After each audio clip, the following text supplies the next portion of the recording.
Good afternoon. Hello. Good afternoon.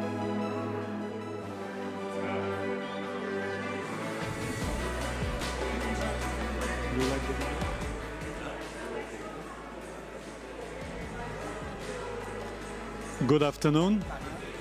We are about to begin. If you can please take your seats. 2 minutes.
Good afternoon.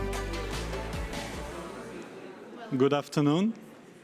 We are about to begin the session. If you can please take your seats. Warm welcome. We are all here, so thank you for everyone for joining us today, Your Excellencies, distinguished guests, ladies and gentlemen. We are ready to begin. It is my pleasure to welcome you today to FAO's special event on digitalization for resilient food systems. And we are having this session in the context of the UN Food Systems Summit +2, the stock-taking moment. My name is Dejan Jakovljević, and I'm the CIO and the Director of Digitalization and Agroinformatics in FAO, and I will be moderating our session today. Our objective today is to find ways to accelerate positive impact toward SDGs, and with emphasis on resilience. So today, we will zoom in into opportunities digitalization brings us towards resilient agri-food systems and as part of the overall agri-food systems transformation. Before we start, we would like to thank the government of Italy in collaboration with the other Rome-based UN agencies, the IFAD and WFP, also our colleagues from the UN Food Systems Coordination Hub and from the wider UN system that are present here and join efforts to provide us with this opportunity today. Today, in our session, we have the pleasure to welcome representatives from, here we already have at the panel, the Ministry of Agriculture and Livestock Development of the Republic of Kenya, the World Economic Forum, the European Union Joint Research Center, the JRC, the World Bank, and Confagricoltura from Italy. And we are very much looking forward to benefit from their insights to open our discussion on scalable, innovative, and inclusive digital initiatives for resilient agri-food systems with emphasis on action, acceleration, and impact. Our session today will include opening remarks, followed by the panel session and Q&A session. We hope to offer you today a more engaging format for the session. So I'm very pleased you will see on the screen to present to you and to encourage you to use our Digital for Impact social media wall. You can see displayed behind me to post your comments and questions that will be picked up from there for our Q&A part of the event. We really hope we will make this event interactive, so please don't be shy to scan the code and Alternatively, you can also use hashtag Digital4Impact, also via Twitter or Instagram. Now, without further ado, let's start our session. I have the pleasure to invite Mr. Maximo Turero, our FAO Chief Economist, who will deliver the opening remarks. Maximo, over to you. Thank you so much, Diane, and a pleasure to be with you and to open today a special event on digitalization for resilient agri-food systems in the context of the UN Food Systems Summit +2 stock-taking moment, which brings us together to learn from experiences of what is happening today. In particular, I am happy to be here today with panelists with whom we have very successful collaboration. FAO colleagues with the World Bank, the World Economic Forum, and CGIAR, the Global Coalition for Data and Digital Food Systems Innovation, started in the Food Systems Summit of 2021. And I have huge hopes that we can accelerate this process so that we can bring quickly solutions to the most vulnerable. We highly value the efforts made through this collaboration and the impacts of the network. And the government of Kenya is also planning as a pivotal stepping up collaboration with partners in advancing data and digital innovation in the agri-food systems. So I'm very happy to have you here, Mr. Franklin. A pleasure to have you with us. So colleagues, we are facing multiple challenges, as all of you know, and I'm not going to repeat them. You have been hearing across the days and before even climate change, economic slowdowns, conflicts, resource scarcity, the war in Ukraine, and a rapidly growing population and urbanization, which is, of course, putting new trends and new behavioral changes that we need to bring also into our policies. And the projections of the SOFI that was launched 2 weeks ago, I hope now, I don't remember anymore, that puts us in 600 million people facing hunger in 2030, are not good news at all. And that's why we need to find all the ways in which we can accelerate the transformation that this summit is trying to pursue. And here is where technology, advancements, digital technologies, which have shown to be so important during COVID-19, allow us to bring a more resilient agri-food systems. And when we refer to resilient, it's not just for emergencies. It's resilience for the countries, for the efficiency in which we produce so that we can cope for the situation. And more specifically, we should take into consideration 3 main components on resilience. First is to minimize the risk of vulnerabilities. That means to be prepared for it, early warning systems. Second, to cope with the risk when they occur, capacity of absorption to the shocks, and to have the capacity to recover and to recover better if possible. And here is where access to technology and finance and infrastructure and how digitalization can facilitate this process, because digitalization is not the panacea. It's a mean that allows us to do things more efficiently and being able to scale it up quickly and try to find better solutions that we can move forward. But we shouldn't think that digitalization by itself will resolve the problems, but it could contribute enormously and help to do that. And there is a strong need to increase target investments in early warning systems today to identify areas where food insecurity is likely to occur, enabling timely interventions to prevent situations from escalating. And again, in this context, digital tools can provide valuable data, including climate-related data, helping farmers to anticipate extreme weather events, and providing them with the digital agriculture advisory services that they need to be able to adapt their production and to move fastly and to be flexible. It's easy for us to send a message by pressing a button that will arrive to millions of people if the message is the correct one. If the message is not the incorrect one, we are creating a bigger problem. That's why it's not just the button, it's also what is inside and the content and the capabilities, of course, to be able to understand that message. Now, we also need to understand that still we have a huge digital divide in the world. Only 47% of developing countries and 19% of LDCs have access to internet. And still important barriers to digital adoption exist, like lack of electricity in rural areas, literacy, digital skills, and lack of proper content. So it's not only the cost of the connection, it's the availability of the connection, but also the content and the capabilities. Connectivity, cost, content, and capabilities are the 4 Cs, which are essential for digitalization to succeed and without leaving anyone behind. So colleagues, we need investments to reduce this digital divide. If not, digitalization won't fly. And FAO has a strong focus on Digital for Impact to ensure rapid scale-up of digital capabilities.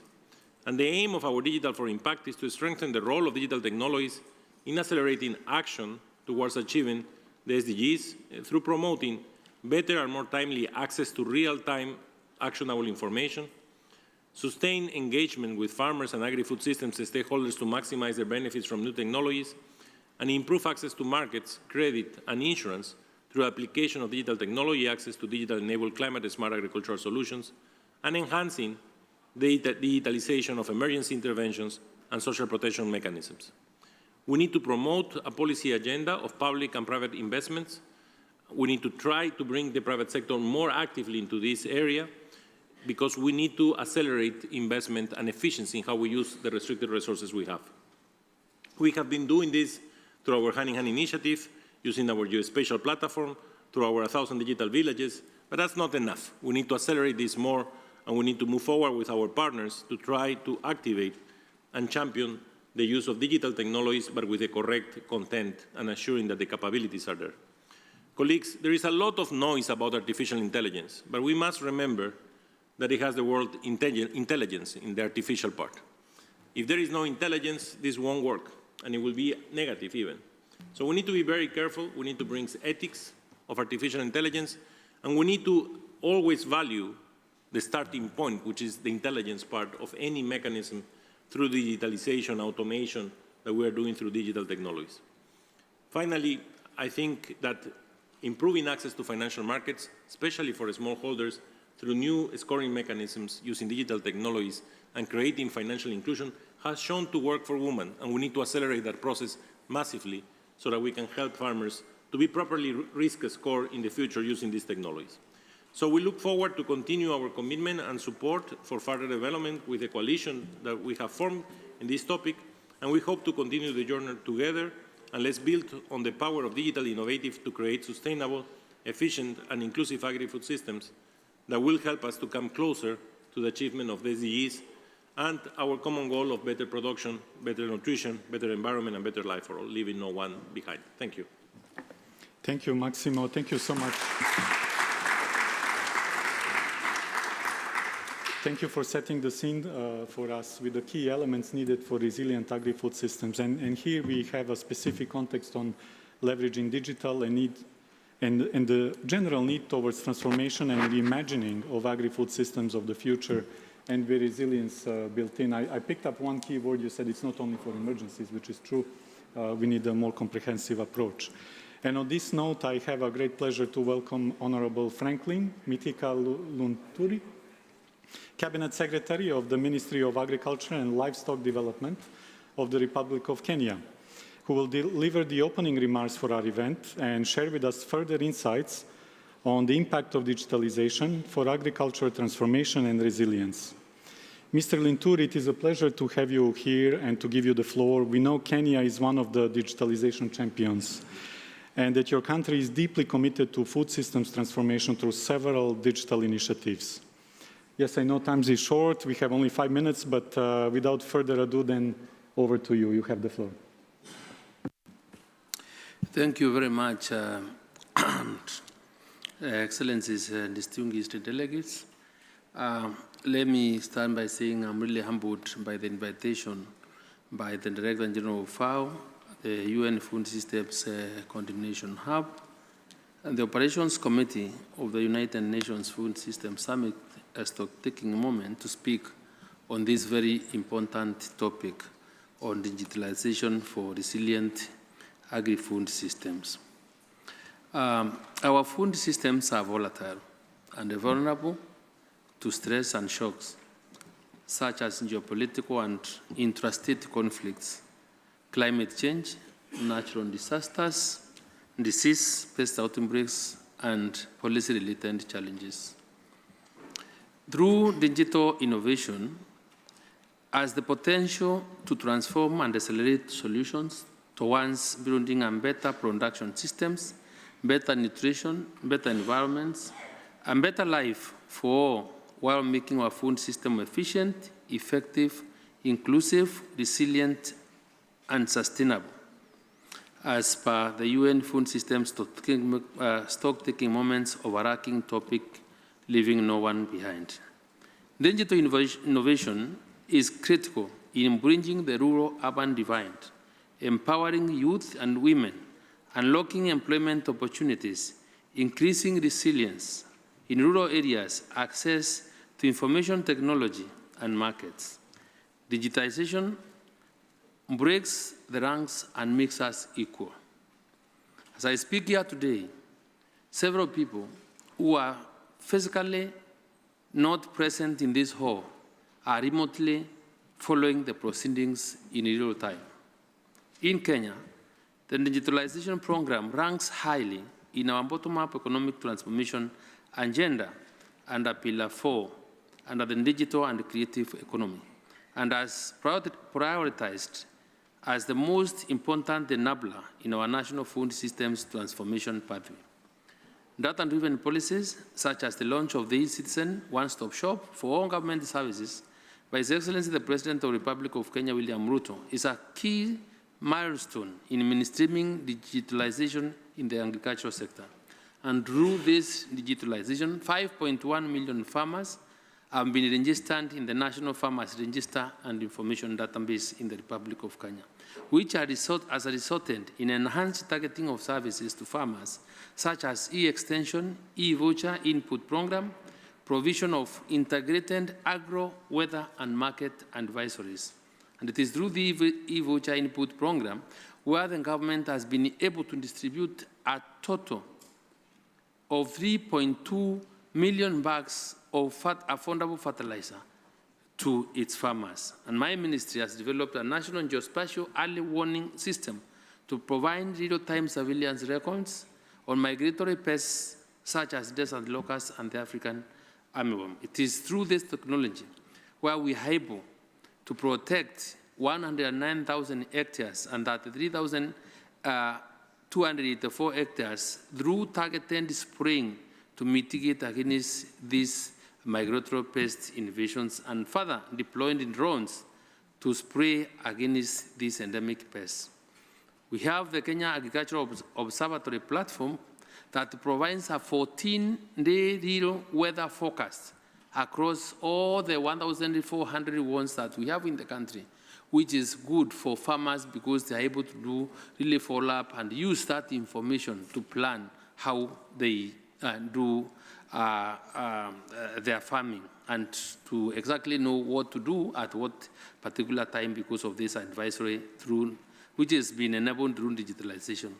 Kenya Agricultural Market Information System is another application which provides market solutions throughout the country, where we have over 300 markets covering 182 agricultural commodities, which are also available online. The crop and livestock selector is another that we have happy about, where 200 agricultural value chains and provides advisories to over 2,245 technologies, innovations, and management practices. We are currently digitizing the land records that to improve land access and ownership. Of course, this has brought very many other opportunities, and we welcome investments. The opportunities in this particular space there is opportunity for investment that includes the data management, artificial intelligence, which empowers farmers to make informed decisions on better farming practices, investment options, produce pricing, and which also is able to strengthen market access. We have enhanced opportunities in terms of data, information sharing platforms to reach out to all our farmers and pastoral communities in Kenya. And we have been able to enhance dissemination of pathways for farmers to access timely and relevant agro advisories through media platforms using the available local FM stations. And finally, we've been able to enhance food safety and traceability digitally. We are committed to supporting the development of the digital systems that enable effective food safety monitoring, traceability, and certification. This can include blockchain-based solutions. And of course, Kenya is proud through this digitalization to have rolled out a mobile payment solution by the name M-Pesa that facilitates, that is secure and convenient to send money or enable transactions for farmers and consumers. And I really want to really thank you all for this opportunity, and we want to present our commitment to food systems transformation. And I want to thank you. Thank you. Thank you so much, Mr. Linturi, for the insights. And in particular from Kenya, we've seen the actual examples of digitalization in action and with the impact. So thank you for sharing this and for being with us today. Now, let me turn to our panel. And let's start looking into examples of targeted actions in a common and sustainable ecosystem for digital related initiatives and fostering resilient agri-food systems. So first, I have the pleasure to welcome Ms. Tanya Strauss, Head of Food and Water at the World Economic Forum. Ms. Strauss, it's a pleasure for us to benefit from 20 years of experience in international development, public-private partnership facilitation, business development, and strategy and development economics in the areas of food security, sustainable agriculture, inclusive growth, gender, and health systems. In particular, about World Economic Forum role as a co-lead of the innovation lever of change and UNFSS. And now we would like to learn more about your experience and your insights from WEF perspective. The floor is yours. Thank you. Thank you so much, Dejan. I think you said my last name better than I do, so I'll take it. But just a huge thanks to the invitation and leadership of the UNFAO to convene all of us around this important topic during the 2-year stocktake of the Food Systems Summit. And I think when this particular chief economist talks, we all get up and listen. So I don't think I'll repeat the case for data and digital solutions that Maximo has put out in a very compelling way, but just to build on that with a few concrete examples. So 2 years ago during the UN Food Systems Summit, the World Economic Forum co-led the Innovation Lever, which mobilized over 80 stakeholder organizations and led to the development of the Data and Digital Coalition, as well as the Global Initiative on Food Innovation Hubs. And with the levers of finance, gender, and human rights, we all set out 2 years ago to really set an ambition that technology and innovation could bring the speed and scale needed for food systems transformation. And I think a really important observation in that era was the number and profile and composition of stakeholders that responded to innovation as a lever. Those 80 organizations included the public sector, innovators, private sector, civil society, farmer organizations, very diverse value chain players from food banks to AI and data. So I think there's a huge appetite to continue to build on. And one of the ways in which we've worked with our really strong partners from the World Bank, from FAO and CGIAR on this data and digital coalition is to harness that appetite towards concrete fit-for-purpose solutions in the food system space. Good data combined with digital tools and services can be game changers to help farmers and producers, but also policymakers, business, and civil society adapt to mitigate and the climate effects and bring precision and support with real-time and long-term impact. This coalition has been a true partnership. I smile when I say that because I think the willingness, intent, and commitment has been so strong. And we've been working out the ways in which you can help to develop the governance and coordination needed for this type of collaboration with agility and long-term vision. So I think the many, many partners who are eager to get involved with this coalition's services, which are very much meant to support countries in their fight to or goals to develop food systems pathways and really use the ecosystem services that data and digital tools can provide. FAO has kindly stepped in to coordinate this very agile and lean secretariat team, leveraging the strengths of all partners in promoting pre-competitive ethical action, as Maximo laid out very clearly, and this collaborative learning and data and digital solutions that can help to scale from one country into both a national scale, regional scale, and other geographies.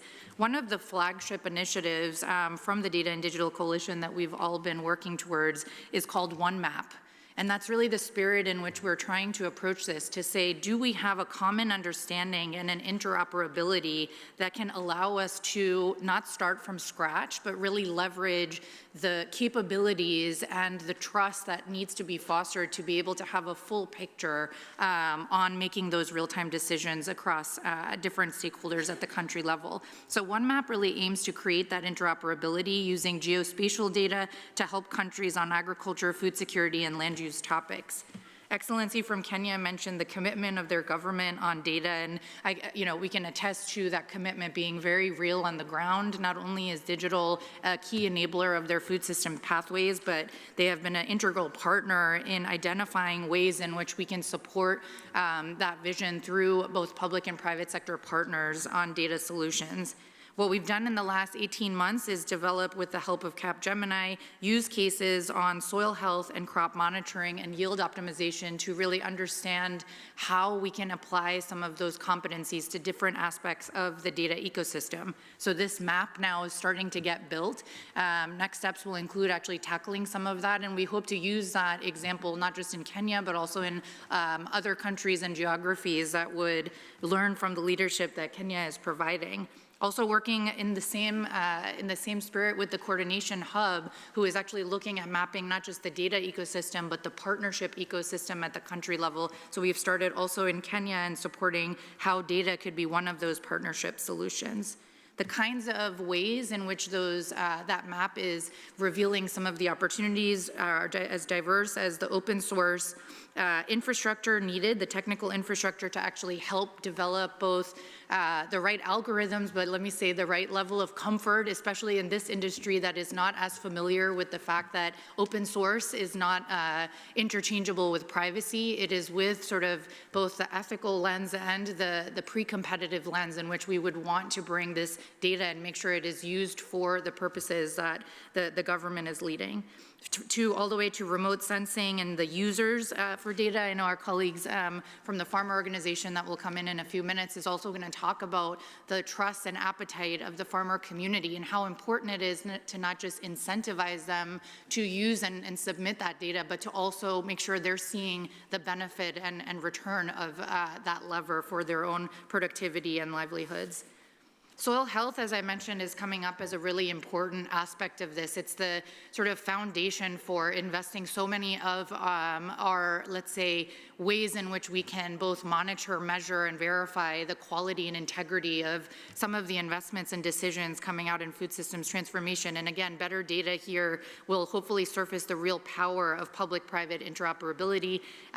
We're so glad that partners like YARA and others are really stepping up on that soil health focus, and actually last month in China, we launched the soil health focus of the 100 Million Farmers initiative together with YARA, who's been a great champion to make sure we're really moving on the use of that data with a more holistic and fit-for-purpose approach. We have to tap into more than just ourselves in terms of these solutions, and I think the example of the innovation lever has taught us that you can attract not just the agri-food sector in terms of public and private leaders, but the IT sector, the telecom sector, and similarly, I'm sure Martine will talk about the finance sector and how do we really leverage the competencies and capabilities of these adjacent partners who are not necessarily seeing the same opportunity in food systems transformation. And to that point on finance, we were really excited to tap into some of that private finance and climate finance that is not currently seeing food innovation and food systems transformation as a landscape that they're investing in, and yet less than 4% of that climate finance is coming into this sector. So how do we really reposition the fact that those hard-to-abate sectors that are attracting a lot of that climate finance won't have the technologies and the ability to actually reduce emissions and improve climate goals until 10 to 15 years from now, when agriculture and food have those technologies and practices available today. And so I'm so pleased to have also launched today this report really directed at those finance players called Green Returns, and I take the feedback that it's impact returns, but we have to speak to them too. So Green Returns on how we can really use the power of data, but also other levers and innovative financing to attract more climate finance into this sector to support farmers in that transition. So thank you so much for your support, and I see so many of the partners that we're working with on these issues out in the audience, and looking forward to inviting more of you to join the effort. Thank you. Thank you so much.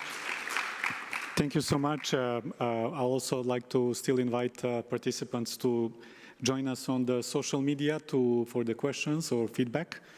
Also welcoming our online participants. And I want to say thank you. It's a very comprehensive overview of initiatives, and also a very strong message here, I think, is on the role of data, digital solutions, but also partnering, working together, not repeating, and being stronger together. We are also looking forward very much to work together on the global coalition for data and digital food systems. So thank you for being with us there. Now let me turn now to our next panelist, Ms. Alessandra Zampieri, Director of the Directorate for Sustainable Resources of the EU Joint Research Centre. Ms. Zampieri, you started your career at the European Commission, where you have been formulating transport policies, first in the former Directorate General for Energy and Transport, and then in the cabinet of Vice President de Palacio, and where you were also working closely with the European Maritime Space Agency and European Aviation Safety Agency. And so today you bring us a very rich experience. Thank you for being with us. We are looking forward to learn more about the role of digitalization to inform EU agriculture and food security policies, and with specific focus on importance of geospatial data to build the resilient food systems. Now, we know scientists and researchers at the Joint Research Centre work at the interface between EU policies and science, and like all of us are now witnessing the rapid changes digitalization brings. What are your main takeaways from science perspective on how digitalization will help to build resilience in food systems, and where you see challenges? Over to you. Thank you very much, Dejan.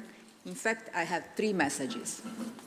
First message is that digitalization is a true game changer.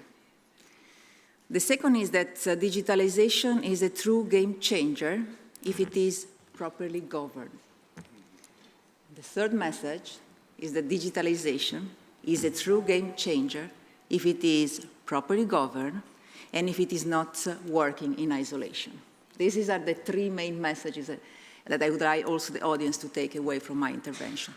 Now, digital technologies are innovative means to increase business efficiency and to open new markets. And this is true in all sectors, and this is true, of course, also in the food sector. And they are critical for the very existence of businesses.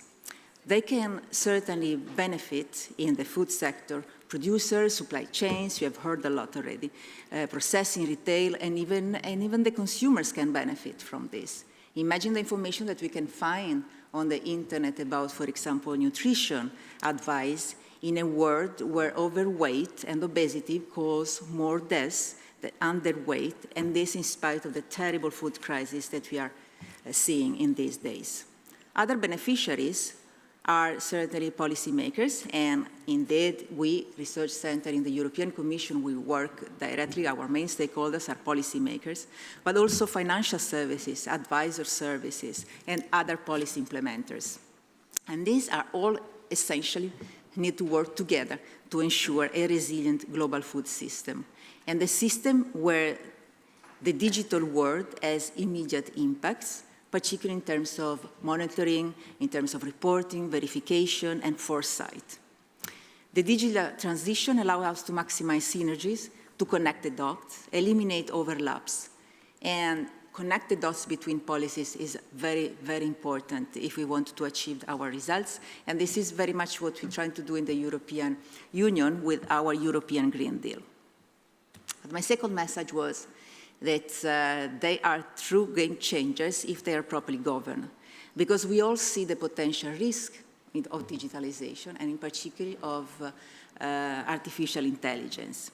Therefore, it is important that we build confidence in technology, confidence in digitalization, and confidence in the systems. And confidence in digital data and system depends on our ability to guarantee security, credibility, reliability, accessibility, and quality. And this is very much what research can help doing, and this is very much what we have been trying to do at the Joint Research Center of the European Commission. And I want to give you some examples. We have been really using with digital data since a long time, and in particular, we have been using with satellite systems as soon as the first civil images became available in the 70s. And with our experience, we have been developing systems that we hope and we really aim can help decision makers and also benefit society. First of all, robust geospatial system that we have developed ensure error rates of less than 2% in financing by the EU Common Agricultural Policy. Satellite image time series analysis and agrometeorological models assure high quality of agricultural production outlooks for the EU countries every month, and we issue this bulletin every month, along with 10 neighbors countries. And this early prediction of food production and price fluctuation help both market transparency and planning of ad hoc support to the farmers. Our digital systems monitor agricultural production anomalies at the global level, so not only at the European level, but also at the global level, and we provide early systems for 80 vulnerable countries worldwide. Last but not least, we are pioneer, as I said, with the satellite images, and we make great use of the EU space program Copernicus, a massive enabler of digital services based on open and free satellite data. And for example, our recent field-level crop condition assessment in Ukraine quantifies the damage conflict is inflicting on agricultural output. Driven by cloud computing and artificial intelligence, this assessment provides near real-time information that helps assure scarce resources go where they are needed. And finally, my third message, which is that this needs to be governed, digitalization, but it cannot not work in isolation. It is the benefit of digitalization can only reach more people, and we have heard this already, if we increase connectivity in the poorest regions of the world, and really we bridge the digital divide. We have established and invented and proposed and implemented systems that help in this direction. For example, the European Union Global Gateway is rising to this challenge by mobilizing 300 billion euros between 2021 and 2027 to boost smart, clean, and secure links in digital, energy, and transport, and strengthen health, education, and research systems across the world. And we are working with our partners to build center of excellence and to build these bridges and these avenues. With improved infrastructure and digital skills, digital service linked to market pricing, weather information, farm practice, advisory services, and better access to finance all open up also for small farmers and other local actors across the whole food chain. Therefore, these services and these systems must be co-designed with the local communities rather than being technological driven. And also our research must be carried out with the farmers to bring its results. And this is very much how we want to connect and work with farmers and authorities around the world. To conclude, technological innovation has always favored increasing inequality. People do get left behind, divide open up. In the face of a rapidly increasing number of digital solutions, we need to defend the rights of citizens against a concentration of power in tech giants' hands. This has to be done by all actors together, and we really make sure that no one is left behind and bridges are really built in this way. We have legislation in the European Union and in many other parts of the world. There are attempts to make sure that advanced data privacy protection legislation is in place and enforced. We also have adopted legislation on the Artificial Intelligence Act, tackling the challenge to regulate the use of artificial intelligence to keep it safe, transparent, and non-discriminatory. These were my three main messages, my three takeaways, and the invitation to work together with colleagues here, but also colleagues in the audience, to reach the ambitious benefits that digitalization can bring. Thank you very much. Thank you very much for three messages, also for saying we indeed don't want to leave anyone behind. So that's why the 3 messages. So thank you so much for that. Also, thank you for actually focusing on the impact, on what actually happens. And it's not about technology, it's about the impact and the need to connect the dots for this and the game-changing aspects. Also for the points on the confidence needed across all the domains. I think this is a very interesting and enriching for our discussion today. I know there is more to come on this subject, but let me now turn to our next panelist, Mr. Martin van Nienwoekop, Global Director, Agriculture and Food Global Practice from the World Bank.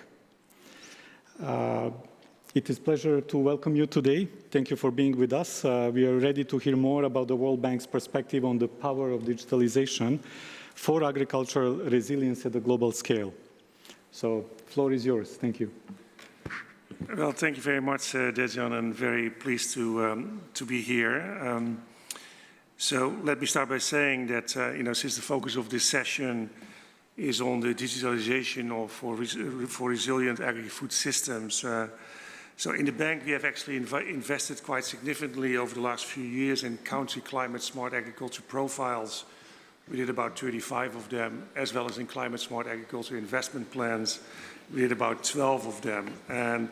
And one key finding, from those efforts is that climate smart agriculture is actually very knowledge intensive and very data intensive. Solutions, do not come as silver bullets, but very often as packages, often going beyond, farmers' fields and involving interventions at the watershed level and along value chains. And also solutions, do not come as blueprints, but they need to be tailored, to local conditions. And of course, then the implication is, at the World Bank, we think that digitalization has an important role to play, to foster widespread adoption of climate-resilient agriculture.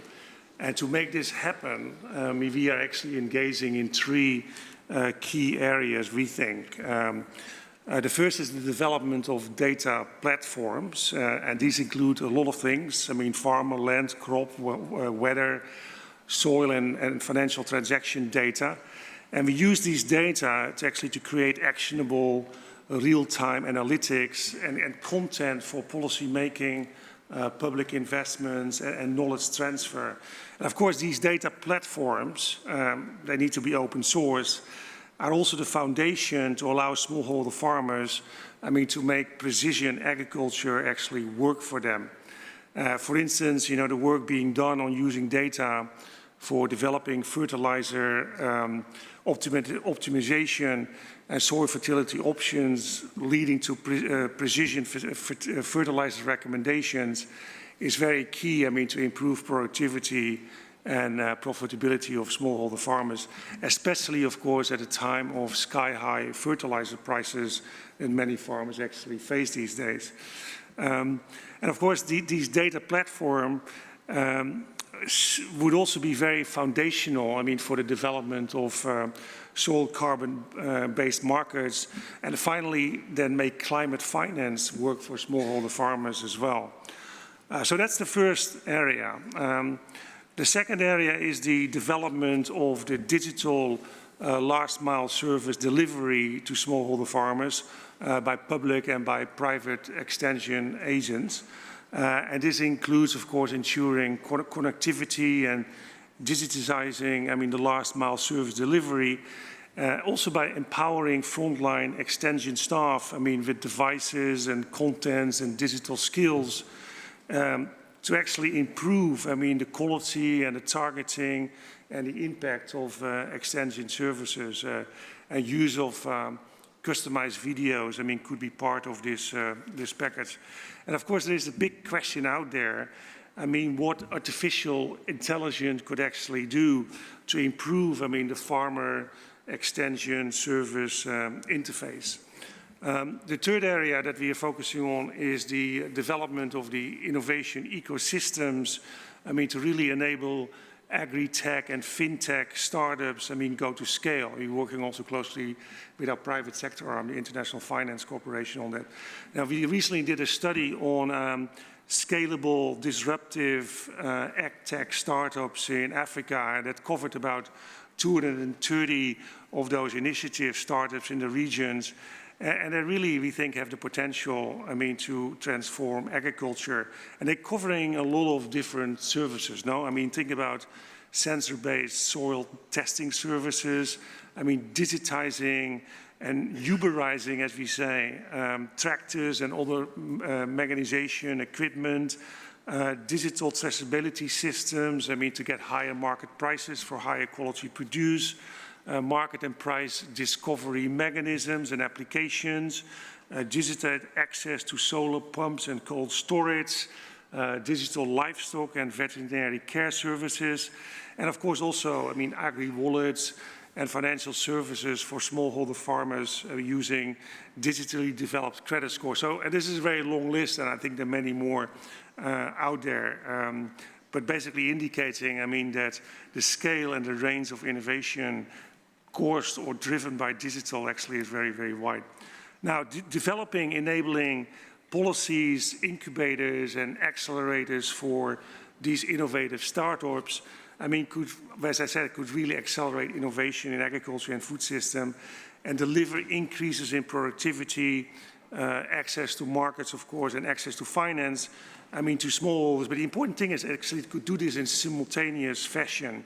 And of course, governments could be the first to benefit by leveraging the capacity of the private sector for the provision of these services. And that actually is happening in Ethiopia, for instance. I was actually recently there. The government actually has developed a roadmap, I mean, for digital agriculture extension and advisory services that involves, you know, innovators, private companies and telecom providers and public sectors, and allows really agtech and fintech startups, I mean, to go to scale, I mean, with their innovations, because they're going to have a role in this improved extension service. We're also very active in actually Kenya on this agenda as well. To make this all happen, we are now active in 38 countries in the bank's portfolio on agriculture and food across various regions. We have now provided about $1.1 billion in financing to support governments to invest in data and in innovation platforms around agriculture and food. We're working with the World Economic Forum in Vietnam, for example. So moving forward, we will continue to scale up our engagement on data-driven and digital agriculture. And we look very much forward, I mean, in deepening and widening collaboration and partnerships on this. And of course, while taking into account those 3 lessons that the previous speaker put forward. Thank you very much. Thank you so much. It's not maybe 3 messages, but there are 3 key points here that thank you for sharing with us on development of data platforms and use of the data platforms for actionable analytics. So this is so useful. Also, that they are already in action. You gave us some examples there, so thank you for that. You mentioned also development of digital last mile service delivery. And this is a very important element we know, because we miss sometimes this element. But now I think maybe we can also recognize that missing this element actually puts people at real disadvantage. It used to be optional. Now it's not optional. If somebody is not connected, it creates a great disadvantage. And of course, development of innovation systems, and if I may add, specifically the mentioning of the scaling up. So it's not only piloting, but actually scaling up, seeing things through, also with example from Ethiopia. So thank you for the intervention. We also have with us, I have a pleasure to introduce Mr. Massimiliano Giansanti, President of Confagricoltura. It's the main farmers organization in Italy, representing over 170,000 labor-intensive agricultural enterprises and close to 250,000 self-employed agricultural enterprises, and 2/3 of the total number of enterprises in the sector. So thank you for being with us. If you can please share with us also your perspective. Thank you. Gentili signore, gentili signori, gentili panelists, grazie. I'm Massimiliano Giansanti. I'm the president of Confagricoltura. I'm a farmer. So today I just want to know what we are doing in Italy about the digitalization and what we are doing like Confagricoltura. In front of us, we have a lot of challenges. First of all, we need to produce more. The people around the world is growing. The climate changing and the effect of the climate change is in front of us. In last months in Italy, we have drought. Then we have so much rain, flood. Now again, high temperature. Yesterday night, we have some damages in the north of Italy by the rain. So it's very incredible what happened. And how is our future? How can we guarantee the citizens for a better world and a better food? So I think in Italy and with our farmer, we discuss more for what like an association do for the members of the association. And so 3 years ago, we thought that our future must pass through the digitalization of the agriculture. Why? First of all, by the digitalization, we can give the right opportunities to all Italian farmers, because Italy is very long. We have different kind of agriculture in the north, center, south. But we want to guarantee to all farmers to have the same tools for stay on the market. And so we believe that the most important fact that we can do for the farmers is to create new company, UpFarm. UpFarm is a company that Confagricoltura create for the Italian farmers, for give to them the right opportunity for a better use of the data. In Italy now, and now in Confagricoltura, we have an hub where the farmers can share their data, so everyone can use his data, and the other data. And by artificial intelligence, we give to the farmers analysis, more information about the market, and also some data is very important because this data can guarantee to the farmers less use of water, from minimum 20 to 25% less, because when you use sensor, use drone, use a lot of new techniques, you can use better your water for your products. And so also the medicine that we use for our plants, for our animal, less 10%. The chemicals and the fertilizers from 20 to 60% less. And also how many hours you use the tractors in your farm. Every day, our farmers now are using more or less 10% less of in time of use of the tractors. So this is money. This is money for the farmers, but this is money for the citizens. And so we can guarantee to the farmers to stay on the market. Now the farmers are global farmers.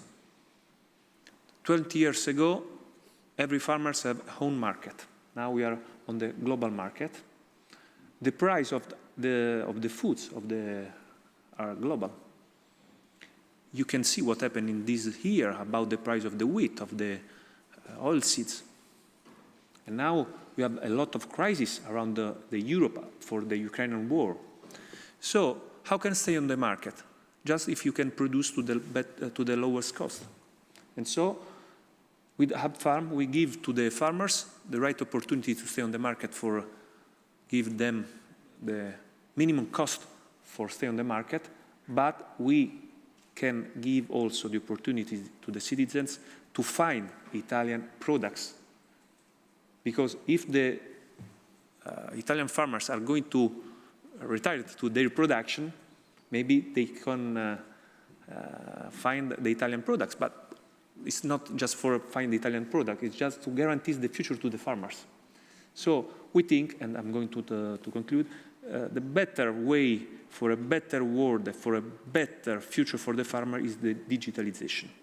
And so we must to work together, because, you know, there is, everyone said that we must work for better for rules, for the rules, because who is the owner of the data, how can use the data, how can share the data between farmers around the world.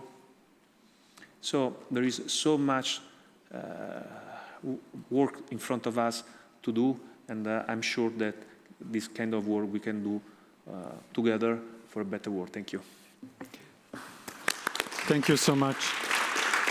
Thank you. Thank you for highlighting the potential and the strong support for the digital transformation, but also highlighting not only the extremely, how to say, precise cases where you have the data and you can target interventions, but also the risk areas around the data privacy, and what do we do with data, and how to ensure that we don't leave anyone behind, but we also follow the no harm principles. So thank you for that. We are not having a lot of time for Q&A, but still, let's try. I see here from the floor, we have a gentleman here. If you can take the floor, give us a very brief 2-3 minutes, if you can introduce yourself, and go ahead. Great. Thank you so much. Great panel discussion. My name is Rikin Gandhi, a co-founder of Digital Green, and I just wanted to echo some of the comments from the panel around the importance of agricultural extension and how we've historically seen agricultural extension as typified as a top-down, one-way transfer of technologies from research to farmers, and how there's a real opportunity with the power of digital to flip that paradigm and see how farmers themselves can become more informed and resilient decision makers, especially as they are on the front lines of climate change and are having to trial and error with what works and what doesn't. At Digital Green, we've used videos by and for farmers, wherein the first questions that people ask is not about the economics or the ROI of the practice, but rather what's the name of the person in the video and which village is he or she from, to determine whether that information is of relevance and coming from a trustworthy source. This can help to translate research projects like decision support tools for things like site-specific fertilizer or cattle dairy feed recommendations into practical action and tangible value for extension agents and farmers. And this has an opportunity not just to inform farmers, but also to gather data and feedback from farmers themselves from the ground that can help to refine and improve these models and research publications. And what we see as really the exciting potential of AI is that things like video and data can now be put into large language models and support extension agents as they're involved in triaging issues with farmers in the field.